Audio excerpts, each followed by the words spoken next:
Inside the Magic Show number 474 for May the 4th, 2014. Obi-Wan Kenobi here. You're inside the magic. I have a bad feeling about this.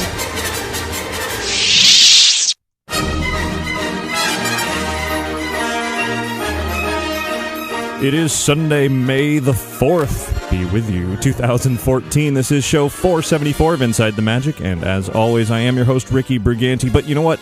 Last week we talked all about Star Wars. This week, despite the fact that it is May the 4th, Star Wars Day, we got to move on to a lot of other really big things.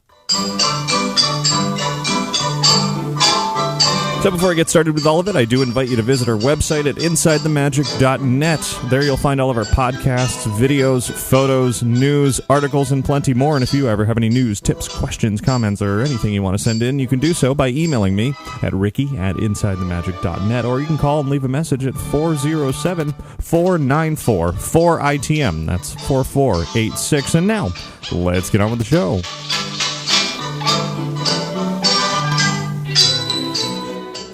This week's episode of Inside the Magic is brought to you by Magical Travel. Book your summer Disney cruise with Magical Travel and receive a free shipboard credit to use while you're on your vacation. You're going to want to book now for the best availability and pricing by calling Magical Travel today at 866-207-8387 or visit them online at magicaltravel.com to receive a free price quote. And be sure to mention Inside the Magic when you do that to receive your free Disney gift card for qualifying bookings when you book your Disney vacation with Magical Travel.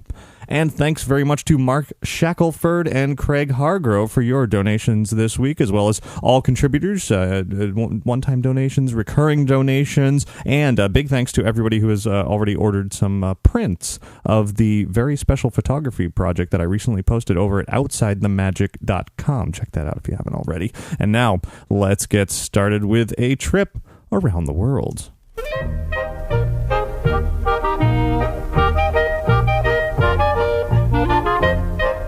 This was a rather large week in terms of Disney news.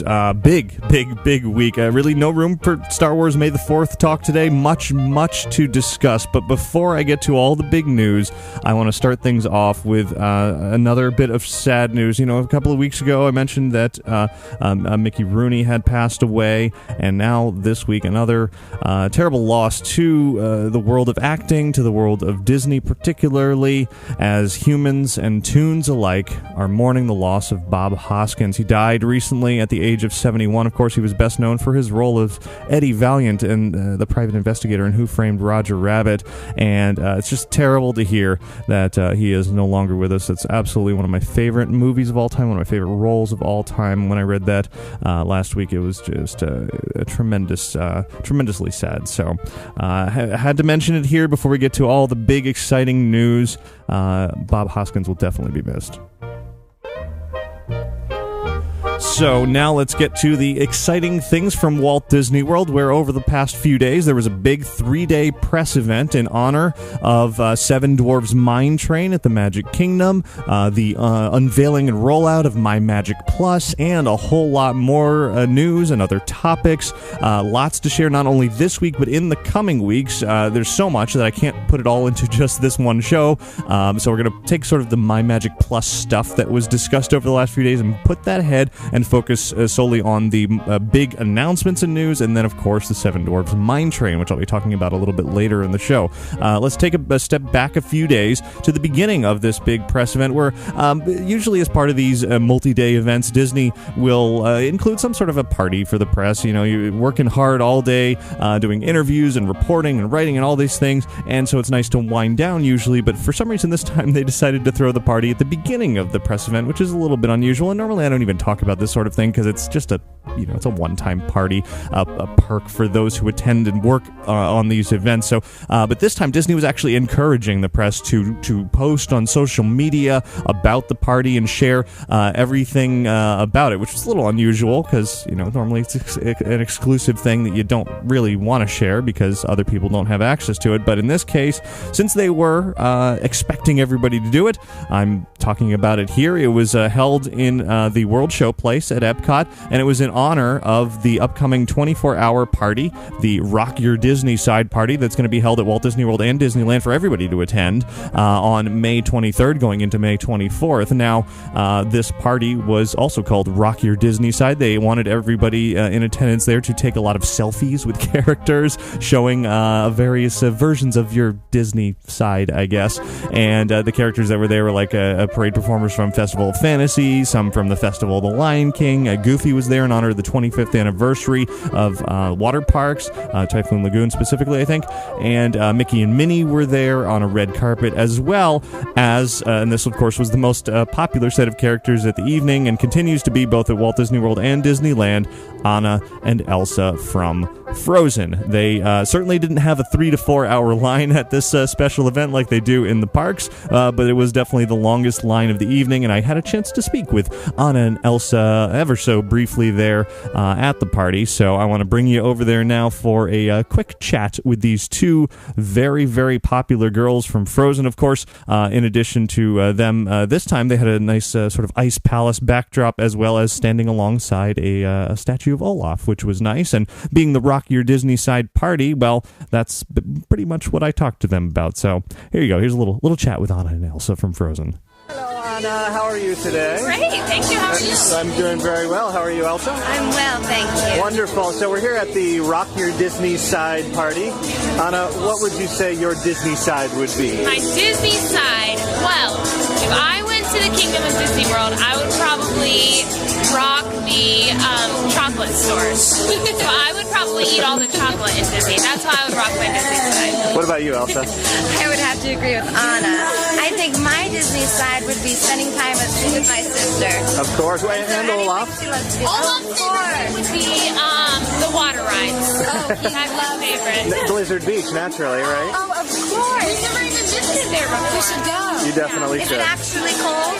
A little bit. Well, except in the summer. Oh, you'll love that then. Yeah, exactly.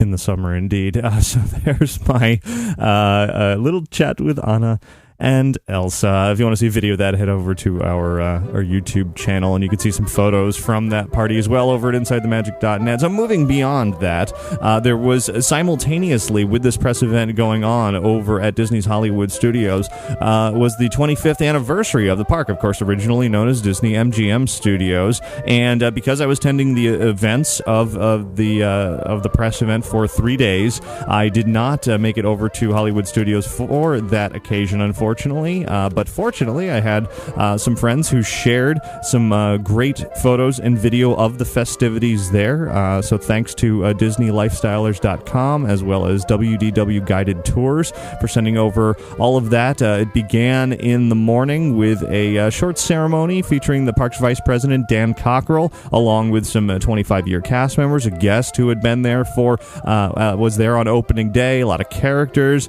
Later in the day, toward the end of the day, there was a very tiny, brief motorcade of some characters, and then it all ended with a very large fireworks show. That was definitely the highlight of the day. So if you head over to our website, you can see photos and some video of that special fireworks show. So happy 25th anniversary to Disney's Hollywood Studios. Now, as far as the Seven Dwarfs Mine Train goes, it has been, it's not officially opened yet. Despite having this whole big press hoopla, it's not quite there. However, they did host a sneak peek, allowing those in attendance to check it out and ride through. There was actually a short ceremony on Friday morning, very early in the morning before the park opened, which is always nice to be able to walk through the park and see it completely empty. I was walking down Main Street and there was almost nobody there on the way in or on the way out, which is cool. You don't get to see that too often unless you stay, very, very late at night. It's good to see that during the day. But so Walt Disney World officially dedicated, not grand open, but dedicated the Seven Dwarfs Mine Train, and in the process announced its official opening date as May 28th. So still a few weeks away before it's going to be officially open. As part of the dedication, Disney Parks and Resorts Chairman Tom Staggs was there, along with, of course, the Seven Dwarfs themselves and Snow White. And you can see a video of that whole dedication over on our YouTube channel as well. Now, even though the ride is not officially opening until May 28th, it could soft open any day now. It has not soft opened since this happened a couple of days ago. Cast members have been seen training and riding it, so it's getting close. It looked like it was done while I did have a chance to ride, and I'll be talking about that in just a little bit. But from what I understand, it was kind of being just barely put together for the media to be able to see it, just to report about it. But it wasn't quite in its final, perfect, ready to operate all day, every day form. That's what they're putting the final touches on that in this sort of test and adjust phase. So that's why it's not opening for another few weeks officially. But like I said, it could soft open at any time, any day. And right when the dedication took place and they announced that opening date of May 28th, the FastPass Plus availability also went up. So you are able to book a FastPass through My Disney Experience online for that. So much, much, much more about the Seven Dwarfs Mine Train coming up in just a little bit. Now, also part of this big event, Grumpy Cat was here at Walt Disney World, continuing to show her Disney side. I had a chance to spend a little time with Grumpy Cat, as did many people. Lots of photos being taken, lots of selfies, and she even got her own magic band that said, of course, Grumpy on it, and she got a little Disney name tag, and they were posting all kinds of pictures. Pretty funny if you're a Grumpy Cat fan. If you're not, you're probably rolling your eyes and saying, "Oh no, not this silly cat again." But for those who are, you can check our Facebook page and on Twitter. I've been sharing some Grumpy Cat pics. Now, let's get to all the really, really big Disney news beyond the Seven Dwarfs Mine Train. On Friday, right after that dedication ceremony, was a big Around Our World presentation. And if you've been paying attention to Disney press events for quite a while, this is Disney's opportunity to unveil what's next. They're, talking about now for quite a while, and then they say, well, you know what? We have more things to come. And so they made some rather large announcements that I don't think anybody was expecting all of these. First up, and this was the one of the bunch that everybody I think was already expecting because word had already gotten out about it. A new nighttime offering for Disney's Animal Kingdom to debut this summer. It's a separately ticketed event called Harambe Nights. It's going to take place on Saturdays beginning June 7th for the duration of the summer in the new Harambe Theater that they're building for Festival of the Lion King. They also did announce that Festival of the Lion King is returning to the park in that new theater in June. So you can look for that then. But this special Harambe Nights event will include a new performance called The Lion King Concert in the Wild. And this is very different from Festival of the Lion King. It's going to feature live versions of scenes from the movie, sort of in a candlelight processional type of fashion. There's going to be a celebrity narrator and a live orchestra. They've announced most of the celebrity narrators. I'll run through this list real quick, starting with Viola Davis on June 7th. June 14th, they haven't announced yet. I haven't determined it yet. Montego Glover will be June 21st. David Allen Greer, June 28th. Michael Beach, July 5th. Harry Lennox, July 12th. Joe Morton, July 19th. Alfred Woodard, July 26th. Brian Stokes Mitchell, August 2nd, and Patina Miller on August 9th. In addition to watching that performance, there will also be food and a special street party. Again, it's all beginning June 7th and continuing through that last date in the summer. Now, here's where, all that probably sounds great. Here's where things start to sound not so great, perhaps. The cost. Prices start at $119 for adults or $79 for children. That's for regular standard tickets. There's also premium tickets available for about $20 more than that. So not exactly inexpensive. Candlelight processional you can just kind of enjoy as part of the park's offerings. This, because it involves so much more, and it's also special nighttime entertainment that's not normally offered at Animal Kingdom, there is quite the additional cost. But it's a small step toward the opening of Avatar in a few years, because that's really a part of what Disney is doing with this project, is infusing nightlife into Animal Kingdom, and there's even more to come. So here's where one of those really, really big announcements comes. There's no date for this yet, though it will premiere, as they said, before Avatar sometime. At Disney's Animal Kingdom, a new show is coming called Rivers of Light, and it's basically going to be our version of World of Color at Animal Kingdom, but not exactly the same. It's going to be something new. It's going to feature live music, floating lanterns, water screens, animal imagery. It's going to take place over the Discovery River in the park, between Discovery Island and Expedition Everest. So a big open area for lots of viewing opportunities. Some concept art was put out, though it's kind of just giving the feel of what this performance each night is going to look like, but pretty exciting to see something of that size coming to Disney's Animal Kingdom for even more nighttime enjoyment. It's going to be a couple of years away. They did show a video update on the ongoing Avatar project for the World of Pandora, as they seem to be calling it now.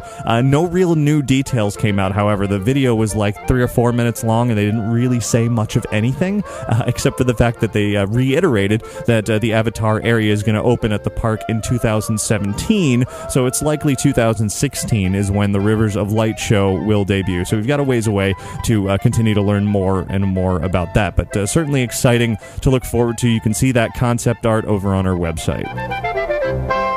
And speaking of upcoming things, there was a brief update about Downtown Disney's transformation into Disney Springs, again out here at Walt Disney World. A bit of a timeline was revealed. Now, the landing is going to be the first area of Disney Springs to open, and it's going to open in early 2015, so less than a year, most likely, until we see the first area of that, and that is when the official name change is going to take place. So if you're attached to the name Downtown Disney, you're going to be using that for less than a year as far as Florida goes. Obviously, it's still called that out at Disneyland, but here it will become Disney Springs officially early next year. Then the rest of it, the marketplace, the west side transformations, as well as the new town center, are going to open or reopen in 2016. So still a ways away for the full timeline of Disney Springs as well.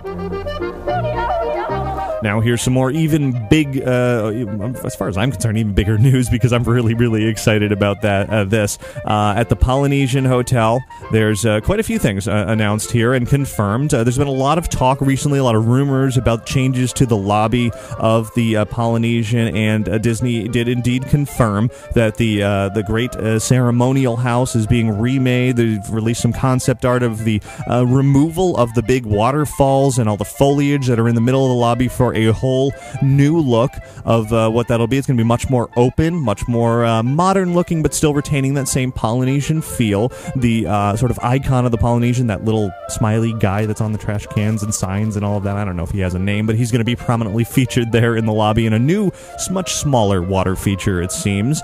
In addition to that, the pool at the Polynesian is being remade. They're even renaming the hotel. It's now going to be called Disney's Polynesian Village Resort, which is a throwback to the original name of the hotel, Disney's Polynesian Village, or just Polynesian Village. So it's Disney's Polynesian Village Resort in the near future. Now here's where things get really, really exciting. Trader Sam's is coming to Walt Disney World. It's official, and it's going to be our own version of it. It's going to be called Trader Sam's Grog Grotto. What a great name. I love that. It's going to be, of course, a version of the popular bar that's at the Disneyland Resort at Disneyland Hotel. It's going to serve tiki cocktails and Polynesia-themed small plates. From what I understand, it's going to be very, very similar. They're not going to necessarily tourist it up for Walt Disney World and make it like a family-friendly restaurant or something. It's going to be still a bar and still reasonably small in size, and so I am really looking forward to finding out more. I understand there's going to be more information about all of these ongoing projects at the Polynesian coming pretty soon, within the next couple of weeks, so I'll certainly be talking about that more whenever I can, but I'm thrilled to hear that Trader Sam's is coming here. I might have to be there every other day because it's so much fun. So that's the really big news, the announcements that were made in a rapid-fire succession on Friday during this presentation. You can definitely head to our website and our YouTube channel to see some video of the announcements being made, to see photos of the concept art, and to read a few more details as well. Now let's turn to Disneyland, where we're looking ahead a little bit. This summer will be the 45th anniversary of Disneyland's Haunted Mansion, the original Haunted Mansion. August 9th, 2014 will be the date for that. Disneyland hasn't said that they're going to host a special event, though it's likely since they have done that every 5 years for many years now. So I'm hoping that's going to happen. Now, what's interesting is in Disneyland's Disney Gallery, some new artwork has shown up on the wall. It's artwork of the Hatbox Ghost, that infamous ghost that was in the Haunted Mansion for a brief amount of time when it first opened. It has become part of Haunted Mansion lore. And next to this artwork, it says materializing August 2014. Now, you might want to jump to the conclusion that that means the Hatbox Ghost is returning to the ride, but not so fast. I did confirm with Disney that this artwork is simply hinting at a new ink and paint cell that will be available later this year in August. Makes sense since that art is hanging in the Disney Gallery. So it's not meant to insinuate anything else other than, hey, here's some cool merchandise that's on the way. Of course, there is other Haunted Mansion merchandise that's on the way as well, including t-shirts and vinylmation and all kinds of other cool stuff. So Haunted Mansion fans should be pretty excited about this year, and certainly if they do hold a Haunted Mansion event, I will absolutely be out there for that. I've gone to the ones in the past, and they're always a good time. Now let's turn overseas, where Walt Disney Company has announced that they are investing $800 million more into Shanghai Disneyland, bringing its total budget up to $5.5 billion. Quite the investment. They've said that the additional money will go into, well, additional attractions, of course. Now, Disney's not going to have a total ownership of this property, just like all their overseas Asian theme parks there. A state-run holding company will have 57% of the of Shanghai Disneyland, and Disney will have operational control, though. So they'll certainly be in charge of how things are run. Shanghai Disneyland is going to open at the end of 2015.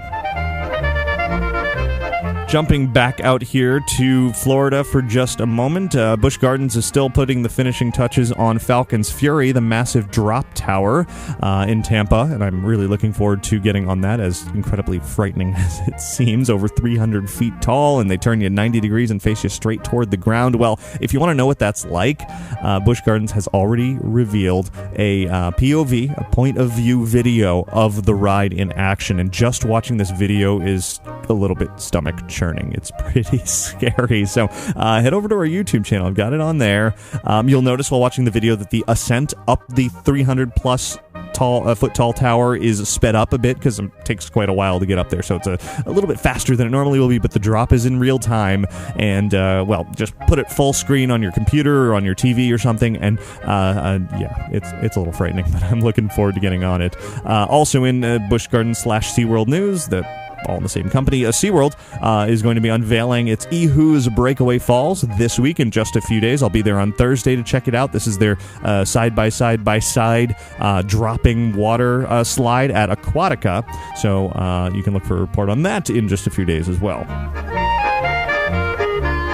In other Disney news, Chicago's Museum of Science and Industry has extended the run of the Treasures of the Walt Disney Archives exhibit there. It's going to be there through August 3rd now. So if you're in the area and you want to see some really cool artifacts from Disney past, that is definitely the place you want to go.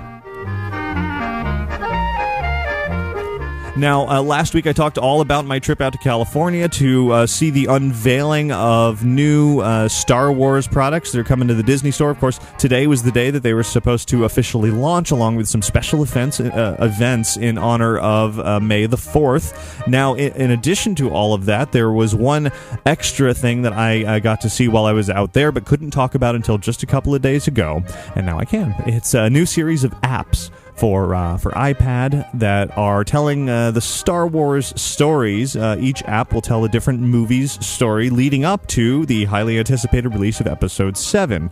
And these apps are coming from Disney Publishing Worldwide. They're called Star Wars Journeys. It's an episodic series with interactive content and unlockables and games. The series begins, of course, with The Phantom Menace and continues movie by movie over the next few months leading up to that Episode 7. And then they hope, if everything goes to plan, that they'll do the other ones as well. They're kind of cool. I had a chance to play with it.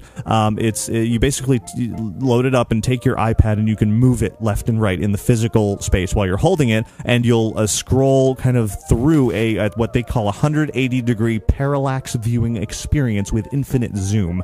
And what that really means is as you move the iPad around, or you just scroll your finger across the screen, it pans through an environment, a sort of an artist's rendition of scenes from the films. It's pretty cool how it works. It looks like there's multiple layers as you're moving through. Feels a little bit, has some depth to it, and then you can pinch and zoom as you go through the story, and you hear clips and read things and unlock character profiles. And then, as I said, there's a game as well for each one. And of course, for the Phantom Menace, the game is pod racing, so you can use the gyroscope and the thing to maneuver your way through the pod racing world, which is pretty fun. And different games will happen in each version of this. So Star Wars Journeys: The Phantom Menace is available now on the App Store under the Kids and Entertainment category.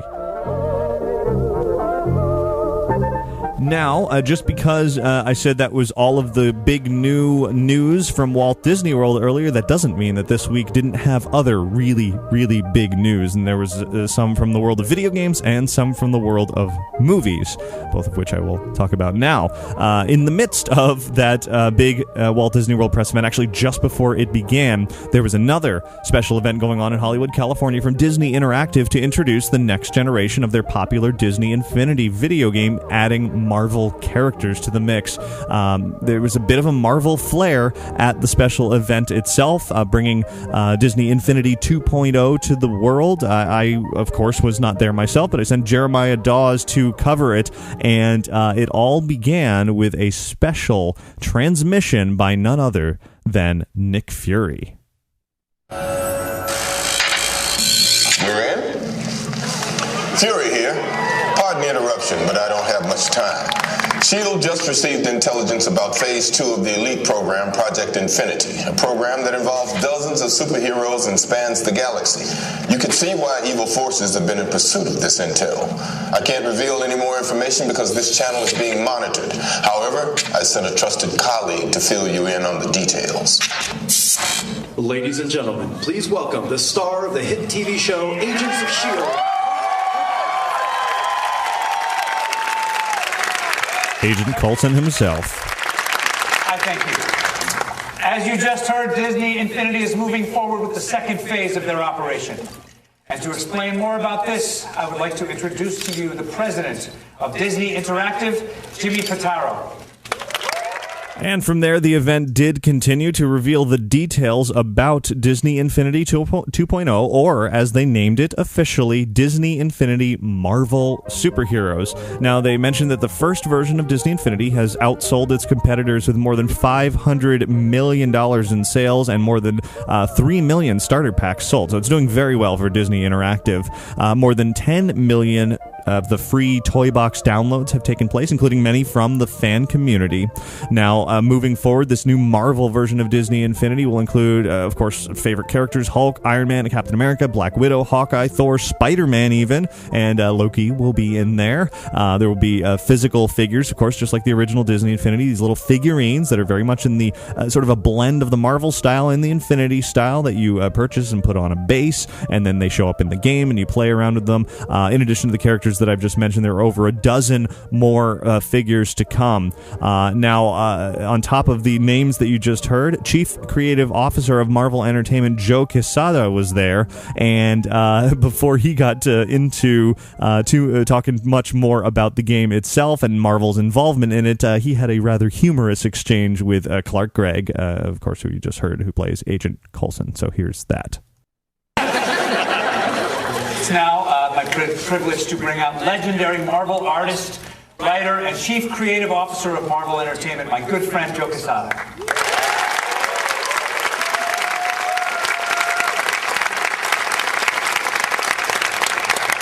After that looky thing? I know it's a little shaken. Thanks, Clark.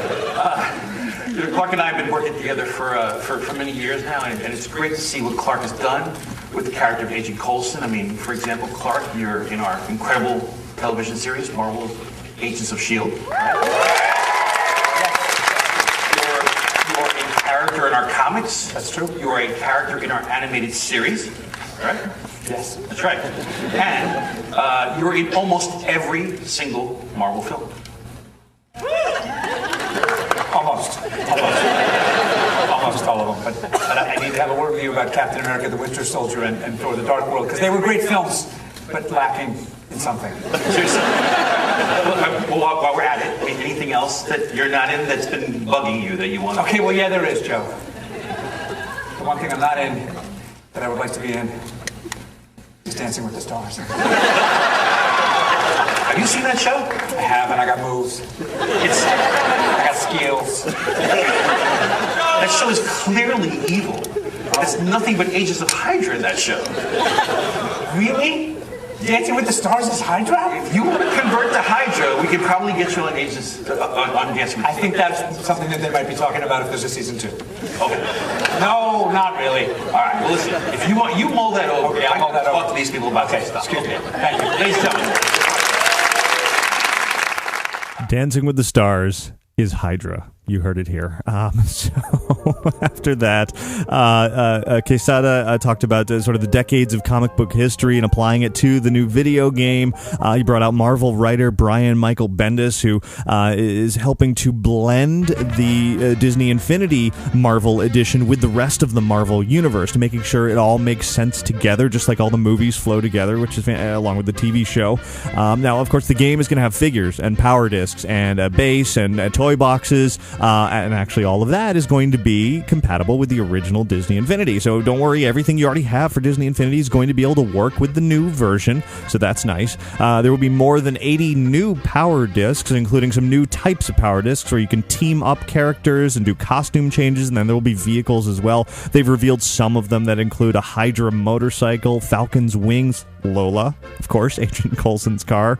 A team up is Iron Patriot, or a team up with Winter Soldier. There's going to be the Stark Arc Reactor, a Helicarrier Strike, Gamma Rays, and a whole lot more. You can see some photos of that over on our website of those power discs and really everything else here. The starter pack for this new version of Disney Infinity will have 3 heroes included, plus an Avengers playset piece, and then you can buy the rest afterwards.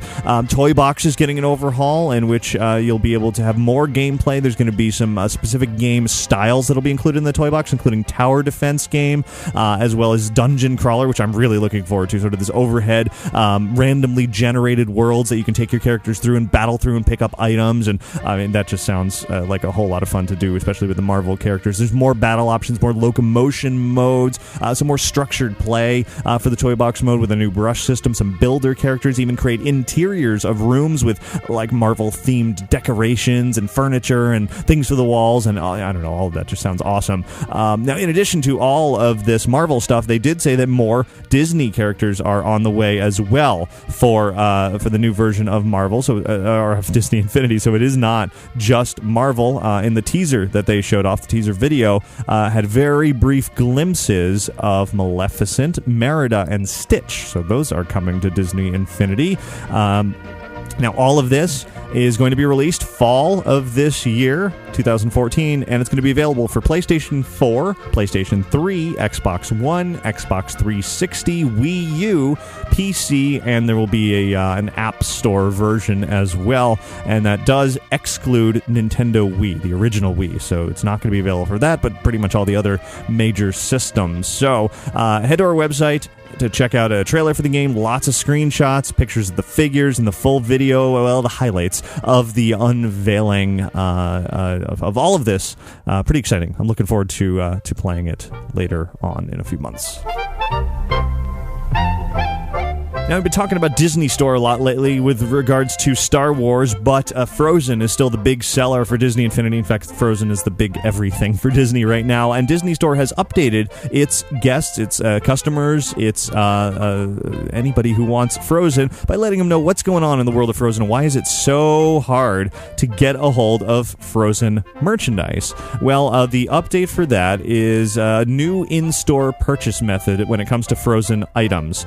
All Disney Disney Store locations will be replenishing Frozen items basically as they receive them, as often as they can, but they'll be for sale on Saturdays at store opening. So if you're looking for Frozen stuff, you want to go there first thing in the morning on Saturday. Now, if you're looking for an Elsa costume for your little girl, you're going to have to enter into a drawing to purchase one costume per guest, and that'll also take place on Saturdays. It's so crazy and so popular that they've had to resort to doing a lottery system basically in order to get them. There will be a 2-item per guest limit for Frozen merchandise, so you can't buy up everything and go sell it on eBay. And they're expecting Frozen products to be back in stock come July and August. So remember when I said that they were coming back in stock right away? Well, they've pretty much just gone and flown off the shelves within seconds. So more is coming this summer, and then they are developing more products as well for the future. So patience is key when trying to get a hold of Frozen stuff. Now, let's turn to the world of movies, where, of course, we know about the Marvel Cinematic Universe and a lot of excitement going on with all these movies tying together. Well, it seems Warner Brothers and DC Comics are looking to do the same because a Justice League movie is now announced and in the works.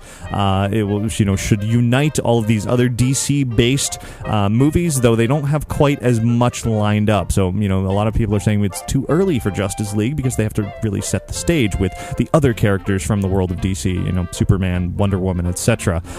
So, I don't know. Anyway, that's in the works. Certainly, it'll be interesting to see if that manages to keep up with the Marvel Cinematic Universe. And now, let's end this Around the World segment with the big movie news of the week, which is Disney and Lucasfilm has announced the cast of Star Wars Episode 7. They have officially confirmed that original stars Harrison Ford, Carrie Fisher, Mark Hamill, Anthony Daniels, Peter Mayhew, and Kenny Baker will be returning. They haven't actually officially confirmed their roles, but we can only assume that they're Han Solo, Princess Leia, Luke Skywalker, C-3PO, Chewbacca, and R2-D2, naturally. But in addition, they've announced other other actors that will be part of this new film. Actors John Boyega, Daisy Ridley, Adam Driver, Oscar Isaac, Andy Serkis, Domhnall Gleeson, and Max von Sydow.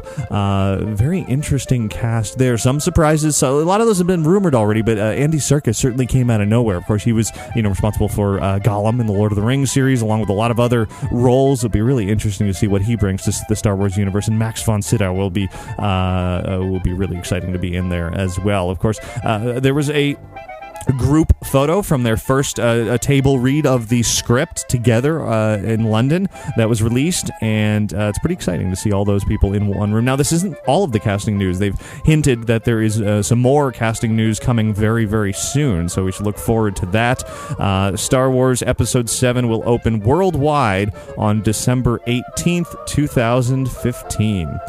And that is it for your news from around the world this week. Stay tuned for a whole lot from Seven Dwarves Mine Train.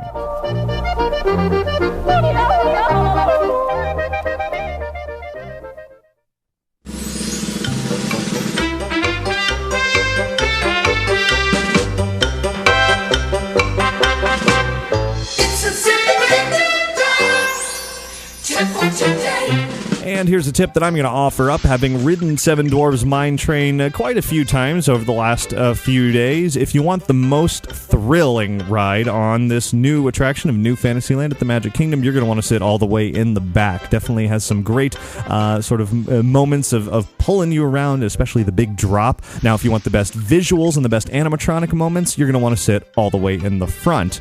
For the most swinging action on these new ride vehicles, you're going to want to ride with a lot of big people, and if you sit in the middle of the ride, it's just okay, and if you ride at night, it's just okay. So there's sort of my tips for the best experiences on Seven Dwarves Mine Train. Still much more to come about this ride in just a minute. Everybody else, email your tips into tips@insidethemagic.net. But before I get to talking about the Seven Dwarfs Mine Train, I want to welcome a new sponsor to this show, Scooter Vacations. On your next Walt Disney World trip, if you or someone you're with needs help getting around in the parks, you're going to want to check out the scooters from Scooter Vacations for enhanced mobility. With 6 models to choose from, you'll find a scooter that meets your needs, including models small enough to fit in your car trunk or specialty luxury models for use on boats, buses, and monorails. Scooter Vacations is the only scooter company with 24-hour customer service, so contact them now for more information or to make a reservation at 855-WDW-SCOOT. That's 855-WDW-SCOOT, or you can find them online at scootorlando.com.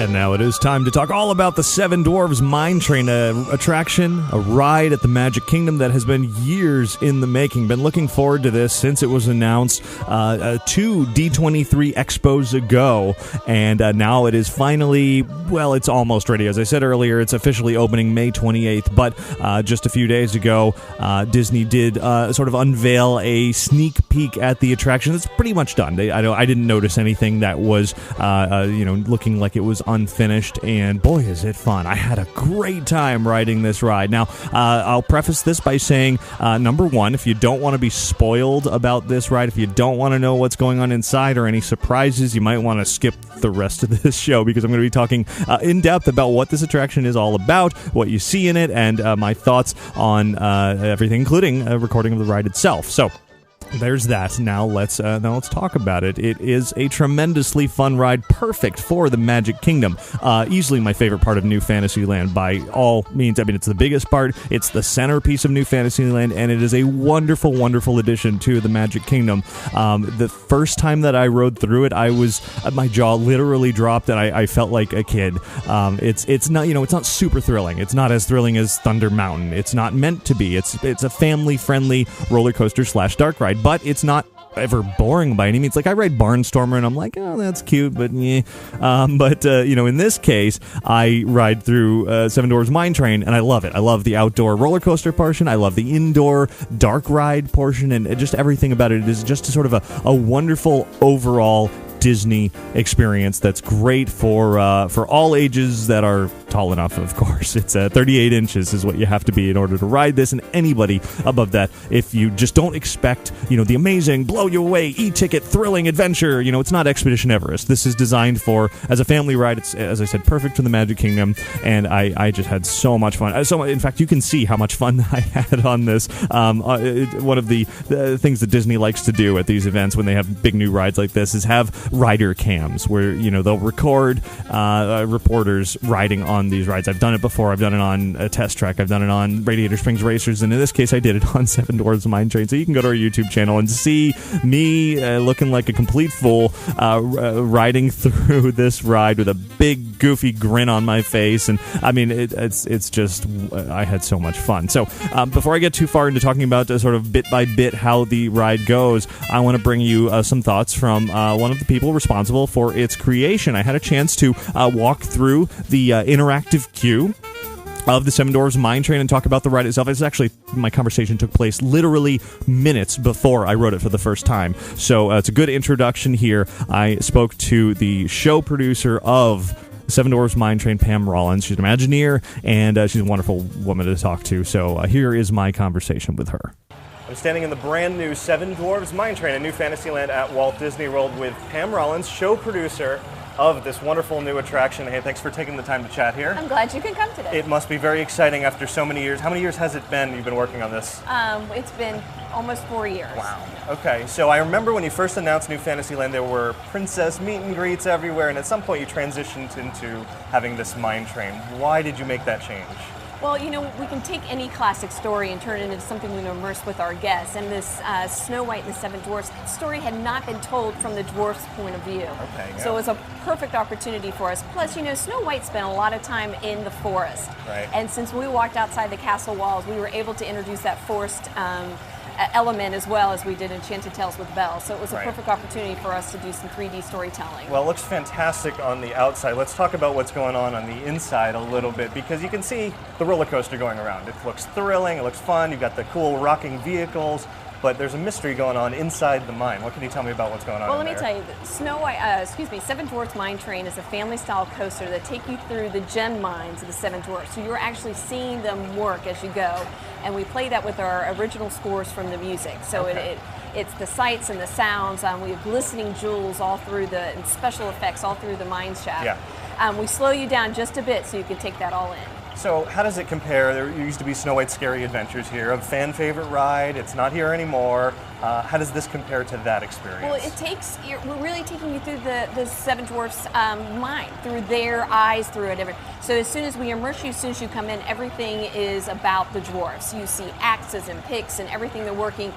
You're going to work alongside with us, and then that actually introduces to the interactive cue that we've played. Well, we'll get to that in just a second, but I have to ask about the dwarves themselves. They look like you have some pretty impressive audio animatronics to bring them to life. We have taken our animation to a new height. We've collaborated with Feature Animation, and we brought these special animatronics to life from, the great moments of Mr. Lincoln. I think Walt would be very impressed with how we've achieved this accomplishment, and I'm very excited for you to see it. They look very impressive from what I've seen. Tell me about their animated faces. It's something that's, I've seen Buzz Lightyear, I've seen, even Madame Leota has a bit of, a different look to it. Is this an evolution of that? Absolutely, with Lumiere being one Right. just more recently. It is, and like I said, we've collaborated with Feature Animation. It started with a sketch into 3D modeling. They worked very closely with us. And it was a perfect collaboration for them to see this bring their characters to life in a 3D way. So you'll see your traditional dwarfs. They'll be acting like be part of the show and part of the experience. What was the biggest challenge in bringing this attraction to life? I think because we were the topping of the cake here, Right. and we wanted to make sure we didn't impact our guests with the construction and fences, and that probably was the biggest challenge, is that how to work and how to phase this in so there's no impact on our guests whatsoever. Sure. What about the development of these unique ride vehicles? How does that swaying motion, how did that affect you as you were developing Well, it was perfect. You look at the mine cars, and you saw the mine cars as they were, and you saw them kind of swing back and forth during the animated classic, and our ride guys thought that was a perfect opportunity to bring this new ride technology, the first of its kind. Walt Disney Imagineering has the patent on this ride vehicle, and it's very unique. So it sits on a cradle, and it rocks back and forth. And as you bank and turn and swing on the rolling hillsides of our Altier attraction. If you watch the ride go around, you can't necessarily see, it's not like a huge motion left and right, No. but I imagine once you're on it, it's when you really start to feel it. I actually don't feel going back. Some people do. I actually think it's like the banking of the turns. Right. It is such a smooth family, and that's what it is. It's a family coaster. Okay. So for young children all the way up to older adults, I think because we've added humor and thrills Right. and special effects, I think it'll complement every age. Where would you put it on the range of thrill? Thunder Mountain, Barnstormer? Well, it's on top of my list right now. I think it absolutely is. And I think it's because we combine the new technology and the special effects and the fast pace of the roller, the coaster going through and out the tracks. Well, we are standing here in the interactive queue. What can you tell me about this entertainment that will be available? Doc has asked you, he gives us some instructions on how to ask you to be part of the dwarf's workstation. So this particular one, we're actually helping them sort their jewels by colors and shapes. So you pull your jewel in here, and you can play along with Okay, me. I'll Yep, definitely you do go it. ahead, get your side colors and shapes. This is the first time I've done ovals. this. This guy would probably go right here.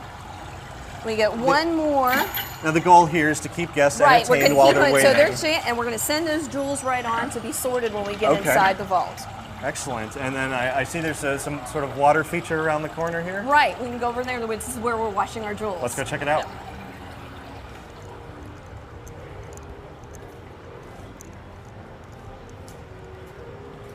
So an interactive element that plays piano-type music as they go along. So just like a piano keys, you can go in here and play tunes as we're washing the jewels. I'm sure guests are not anticipating this being a water ride. No, this will be the only water man. And it is actually and I'm sure on very hot days, so it'll be This a is going to be wonderful. wonderful, absolutely. Now this music that's being played, is it a familiar tune? All composed from the original classics. Now this one's just tones. Okay. But it will time out and play use How it. are you going to get kids away from this and actually get on the ride? There's Well, no because us I hope here the all roller day. coaster takes them Well, there. that's Yeah. very true. Well, I'm going to go get on the ride right now for the first time, which I am thrilled to finally see. Congratulations on this Thank brand you new very ride much. for the I Magic hope you Kingdom. have a great time.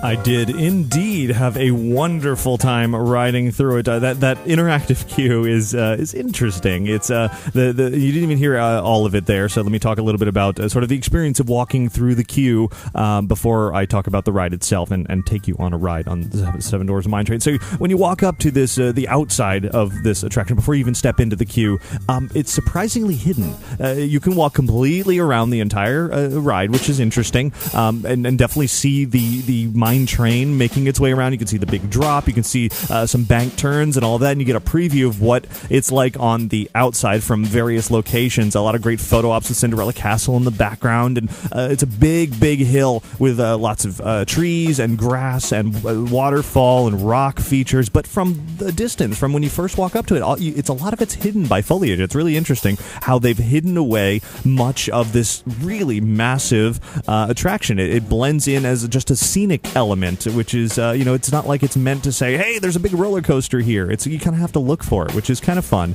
A different way of doing things. You think about like Expedition Everest, and you walk up to that and you see that huge drop, and you're like, oh, yeah, that's a ride.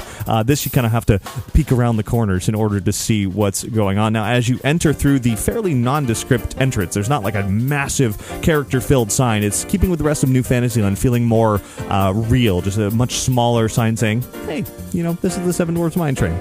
So as you enter in there, of course, there's the standby line and the Fast Pass Plus line available. And so if you take the standby line, you go through a long, winding queue that includes some interactive elements. If you take the Fast Pass Plus line, you skip all of that and just pretty much go straight inside. Talking about the interactive elements that you'll get to in the queue, there's 3 of them, sort of one right after another, and the first one that you encounter is this row of troughs with what appear to be floating gems inside, multicolored gems that are floating through, and your goal is to take these gems and move them into different sort of sort them, basically match the shapes and colors. Very simple. It's all done with screens, so it kind of resembles like a game you would play on your phone or your iPad, but it flows through several these troughs. It's mildly entertaining. It's something that'll keep kids interested for a few minutes, I suppose. Nothing terribly special, kind of in line with other interactive queue elements that you've seen before. When you turn the corner, however, from here, this is where things get a little interesting and odd choices, I suppose.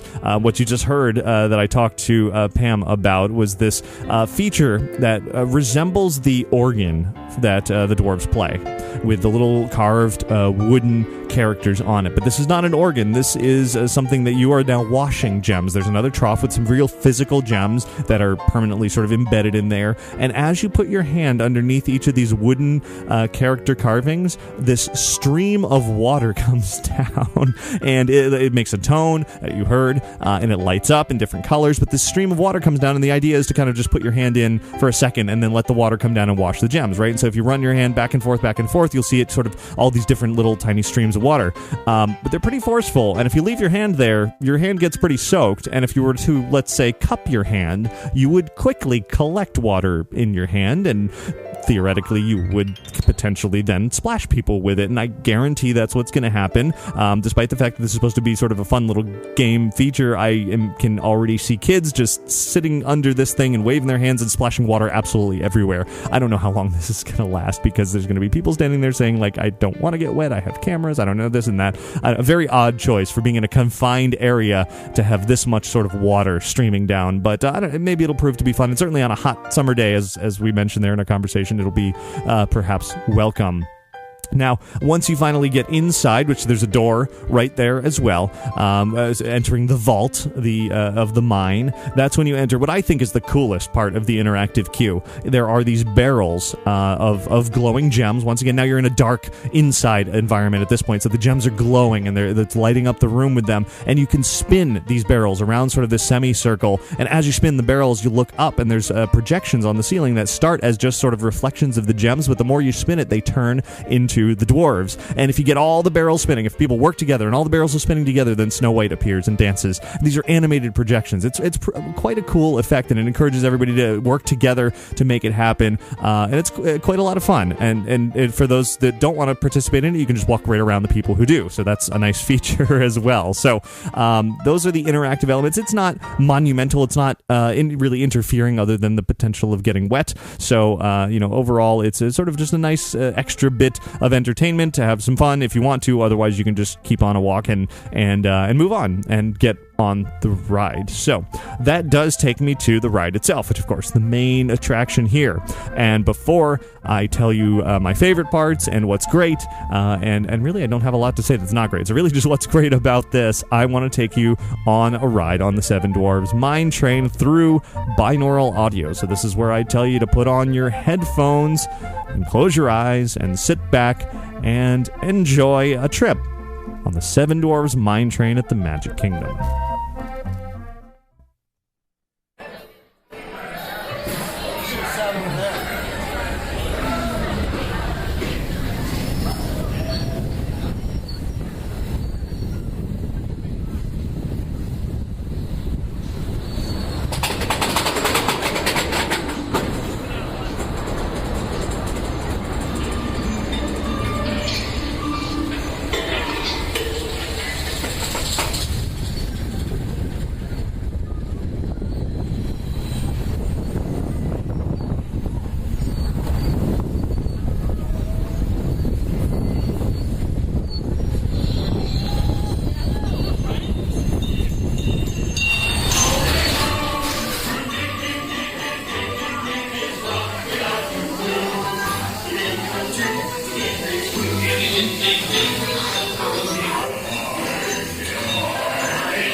Till we come to a complete stop.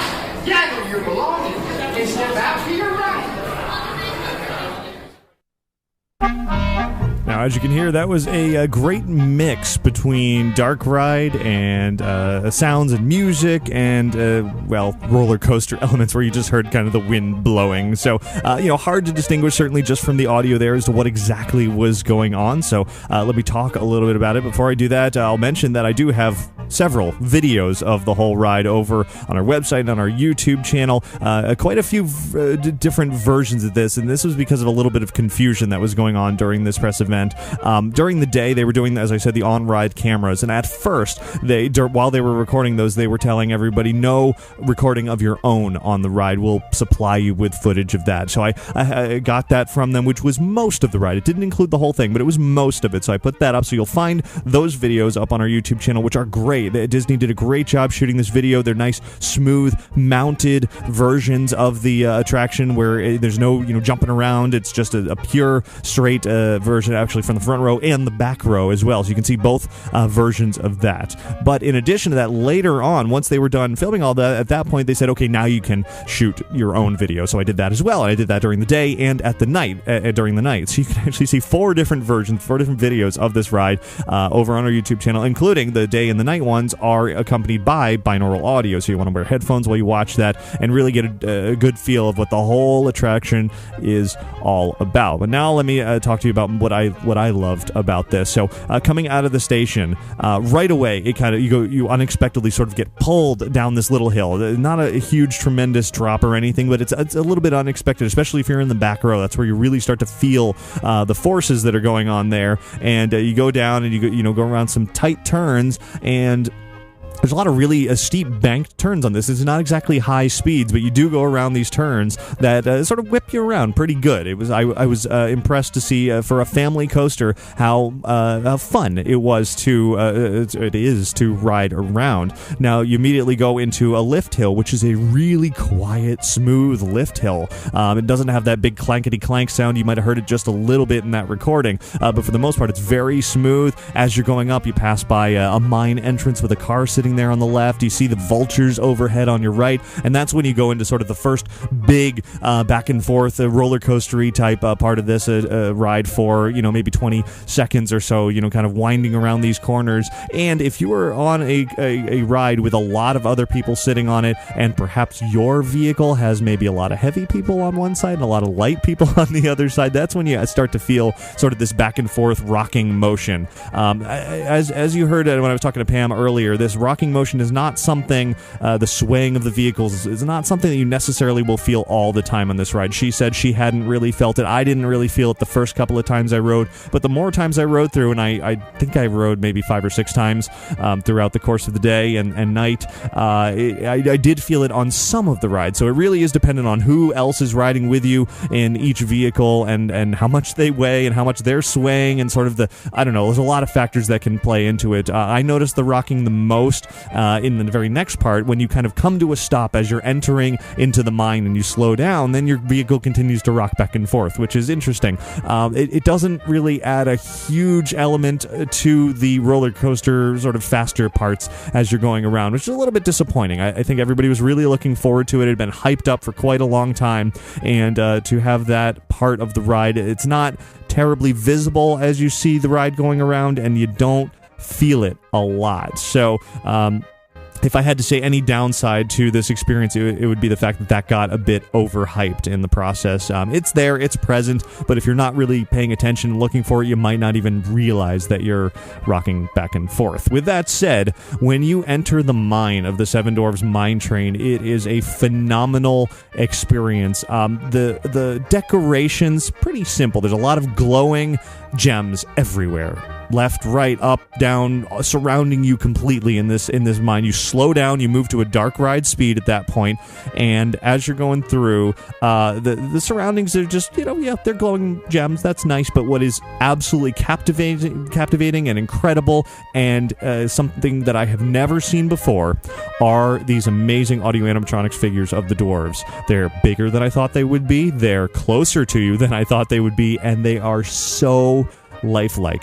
They move fluidly. They go through their mining motions, picking at things and, of course, leaning back and singing, and the expressions on their face are incredible. Disney has combined, and we've seen this a little bit before, Disney has combined sort of the movements, the mechanical movements of an animatronic with projected faces, similar to, Buzz Lightyear in the queue for Buzz Lightyear Space Ranger Spin or Astro Blasters, similar to the eyes on Mr. Potato Head, or the face on Lumiere in Enchanted Tales with Belle, or even Madame Leota for that matter. It's the same sort of similar technology, but they have nailed it here. It is the best version of this I've ever seen. They worked with Disney Feature Animation to create these perfectly matched faces that blend wonderfully with the black light style, the bright colors, and instead of being sort of these mostly static faces with little flapping mouths or maybe a little bit of expression, they look like they have just stepped out of the 2D movie, become 3D, become real, and are just amazing. And it's not just the dwarves. There's little critters characters as well. They're funny moments. The poses that they're in are just wonderfully animated, and just as you're right, I mean, literally my jaw dropped as I went in there, and I was just like, oh my god, these animatronics are incredible. I hope this is the future of animatronics, because they're astounding. I can't say enough good things about how they look, because and it's something that you just have to see. Even if you watch the videos online, you see pictures of them, you think, wow, that looks really cool. When you get there in person, you're just still going to be blown away. You could spoil yourself silly looking at this stuff online, and you're still going to get there, and in person, you're going to just say, wow, that is amazing. And it goes on for quite a while, and it keeps getting more impressive, because as you're going through, first you see, Dopey with the gems over his eyes, which is funny, and you see some of all the other dwarves, they're working away, they're sleeping, they're, off to the side, and then as you near the end of the mine here, you kind of go left, and then you go right, and then as you near the end, then the bell rings, ding, ding, ding, ding, ding, and you have Doc at the end. I'm pretty sure it's Doc. Maybe it's Happy. You have one at the end, and he's basically saying it's time to work, and he exclaims hi-ho, and all the other dwarves chime in, and from there it is off to work. Not only do they go, but that's where you go. You are now joining them, and as you're ascending another lift hill, you see these great silhouettes of the dwarves marching off to work alongside you as you're ascending this lift hill, and they keep going. There's these animated silhouettes that are rotoscoped directly out of the original film, and it looks perfect. You feel like that they are marching alongside with you as you're going up, and then you're watching and you're watching and you're watching, and all of a sudden, oh wait, here's the big drop of the ride. And again, if you're sitting in the back seat, this drop really pulls you down. The whole weight of the rest of the train yanks you down, and you have that great sort of stomach, gut feeling almost come out of your seat just a little bit. It's a really surprisingly good drop. It's not huge, but it's got some good force to it if you are sitting in the back. If you're in the front, it's a great visual moment. Same with riding through the mine. If you're in the front, it's definitely the best visuals, but in the back, you get the most sensation and feeling. And from there, you kind of go around more corners, you go over a bridge, you go by the waterfall, you see the rest of New Fantasyland. You can see, Be Our Guest and the Beast Castle in the distance. You can see Cinderella Castle. You can see all of that as you're going around. And then finally, there's one last scene at the very end, and this is something that Disney has been holding as a surprise for quite a while, and they've even been trying to hold it as a surprise as long as possible. This is the scene that they didn't include in their released video of the ride. Of course, it's all out there now because everybody's, all the press has been on it and talking all about it.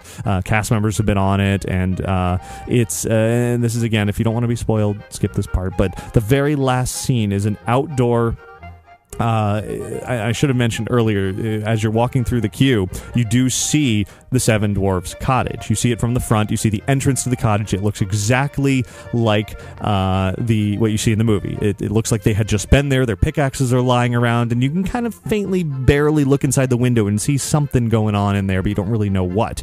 Well, now as you're on the ride, you see the backside of the cottage, where there's all these open windows for you to look inside the cottage, and there they have used old figures from the original Snow White Scary Adventures attraction, old figures of Snow White and the dwarves, and they're dancing around to the silly song, which of course is...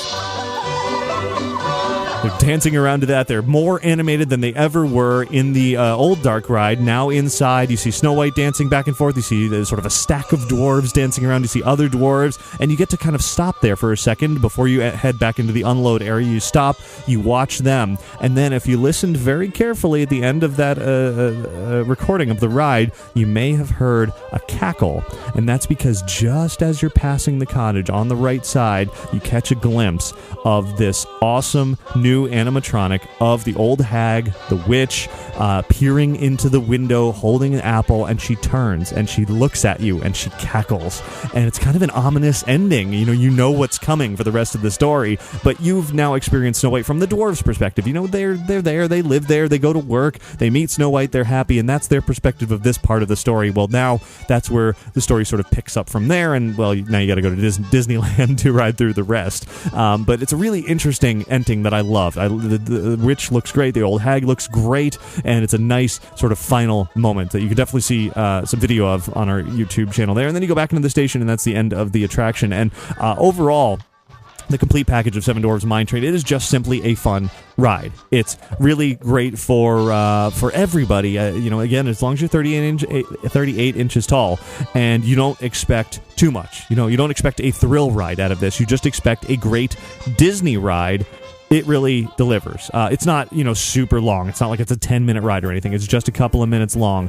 But for the length that it is, and for, sort of this combination dark ride roller coaster, I had so much fun, and I cannot wait to get back on it again. It is just, it was waiting, lots of anticipation, and it really, at the very least, it met my expectations. I think it really exceeded my expectations because of those amazing audio animatronics figures. I just had a blast riding it. Now, looking ahead, of course, it officially opens May 28th, and when the Fast Passes became available and everybody realized they became available, so many people were trying to get them that the site actually ended up crashing and going down for a little while because so many people were trying to book it. In fact, Jim McPhee, who's at the top of My Magic Plus under that whole program, at the press event noted that over 50,000 signups had already taken place for Seven Dwarfs Mine Train in the span of like an hour or maybe 2 hours before the site crashed and they couldn't accept anymore. And now it's back up and running, and you should be able to hopefully squeeze in there. But everybody's very, very excited to grab the Fast Passes for this attraction, and you should be, because it is a lot of fun. So to wrap this talk up about the Seven Dwarfs Mine Train, I had a chance to talk to another guy who you've definitely, another Imagineer, I should say, who you definitely have heard from here on the show many times before. He was in charge of all of New Fantasyland, and certainly including the Seven Dwarfs Mine Train and everything else, and now that project is completed. So I definitely wanted to take the opportunity to sort of talk to him about the conclusion, the wrapping up of New Fantasyland. He is none other than Imagineer Chris Beatty, and here's what he had to say. Let's take a step back, sort of the bigger picture here. I've been talking to you about New Fantasyland forever, since the beginning of this thing, and now I guess it's done, right? Yeah. As of May 28th, at least. Right. What does that mean? What does that mean for you? What does that mean for Disney, for the park? End of a long journey, and I shouldn't even say the end, because I could use the Walt quote that parks are never complete, and it is true. We always have things that we're working on. I can tell you I have a whole side list of projects that I would love to see come to fruition in the parks. It really just takes its timing, and it's the right story, and when those two things come together, then it really, I think, you'll see us keep adding to the Magic Kingdom. You'll see us add to our other parks here at Walt Disney World. And so, it's the end of one journey, but it's going to be the beginning of another very soon. You've said that Enchanted Tales with Belle is what you're most proud of. Obviously, all of New Fantasyland is wonderful, but it's that emphasis on story. When you look at Mine Train, you're telling a story from a new perspective. Where in the process did you realize that was the way to take Snow White? Yeah. Snow White is such a classic story, and there's so many directions we could have taken it, and the original attraction kind of took us through that book report, right? And we didn't want to do that. We wanted to mix it up a little bit, and we thought, first of all, it was the conveyance system. When we locked down what we thought we wanted to, go with that direction of the mine train and the swinging bucket, that really drove us to say, well, maybe we should start to tell the story of the mine and the dwarves, maybe more than this linear story of Snow White, and that was really the genesis of that idea. Okay, one more question. The animatronics, amazing. My jaw dropped when I saw them. Is that what we're going to see, looking forward out of Disney's animatronics? Because I want to see millions more of those. You're going to see everything. I would say that's just one, but we love to push the boundaries. That's great, but what's next? And I think you'll see us keep pushing, and you'll see even more amazing characters coming soon. And I'm looking forward to every bit of it. It's always a pleasure to talk to him. I actually, without recording there, I learned a little bit more from him, which was really interesting about those animatronics. Apparently, in the process of developing this attraction, the Imagineers were exploring different options. Do they go with classic type animatronics? They had this idea about these new sort of projected face animatronics, and ultimately, apparently, it was Tom Staggs colleagues, chairman of Disney Parks and Resorts, that saw their sort of early rough test of that type of technology and said, yes, do that. Go in that direction, forget the other ones. And he was the one who sort of made that call to go in this direction for these, and what a great call, because it ended up just being phenomenal. For an attraction to take this long to develop, there are reasons for that. People have been asking why is it taking 3-4 years for them to come up with the Seven Dwarfs Mine Train? It's because of new developments, that they're not just taking technologies that they've already been familiar with, they've been developing new ones, and that just simply is a lot of trial and error and research and taking time. The swinging ride vehicles is something they've been working on for a very long time. Unfortunately, it seems that it needed maybe a little bit more work, and maybe it'll be better.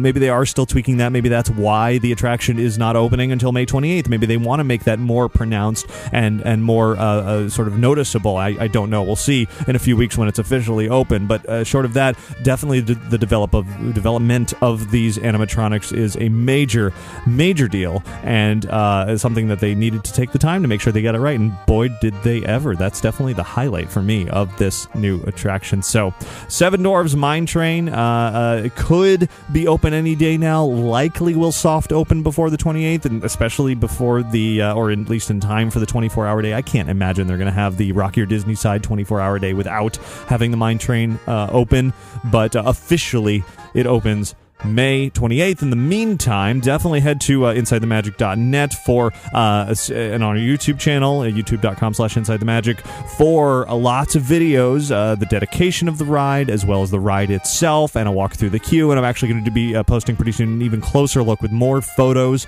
from throughout the experience, and even more video as well coming within the next few days. So there it is. Hopefully you all had a great time following along with me over the course of all of the things that Disney was unveiling over the last few days. There is still more to come in addition to the Seven Dwarfs Mine Train closer look. There's much more information about sort of My Magic Plus, where that's going.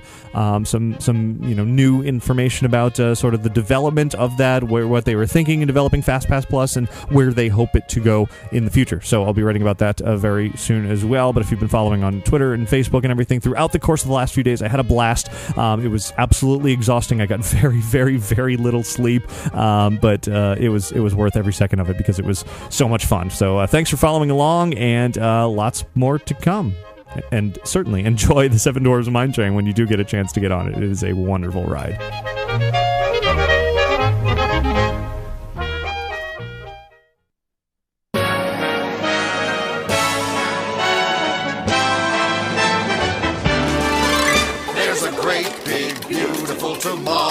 And that's it for show 474. Going to skip listener feedback this week just because there was obviously so very much to talk about, as I'll bring that back next week. But a lot to look forward to in the coming weeks ahead. Certainly more from the last few days, some more information about the new announcements, as well as a lot from the other parks. Some fun from Aquatica, fun from Busch Gardens, and of course on the horizon is Diagon Alley over at Universal Orlando. Really looking forward to seeing that. The sort of finishing touches on the London waterfront area of that are definitely being installed now, and then the rest of it is forthcoming. Still no opening date announced for it, but I'm sure we'll see a soft opening, soon-ish. Maybe not before Seven Dwarfs Mine Train opens, but it's got to happen sometime in the next few weeks because it is moving right along, and that is going to be the big story of the summer. So really looking forward to seeing all that. So much excitement in the world of theme parks right now, and I can't wait to continue to explore it all and bring it all to you. I do want to thank Magical Travel for sponsoring this week's episode of Inside the Magic. You can find out more about their services by visiting magicaltravel.com. And of course, thanks again and welcome to our new sponsor, Scooter Vacations. If you need some better mobility when you're at Walt Disney World, you're going to want to check out Scooter Vacations at scootorlando.com. So thanks to all of you for listening each and every week. Definitely head to our YouTube channel. Check out all the many videos that I've uploaded over the last few days, and even a few more to come. And definitely visit our website for lots of photos and articles, and continue to follow us on Twitter and Facebook as well for all the latest up-to-the-minute updates from all of this. So do please have a magical week. Goodbye. With mind and heart. And when it becomes a reality, it's a dream come true for you and me. So there's a great, big, beautiful tomorrow shining at the end of every day. There's a great, big, beautiful tomorrow, just a dream away.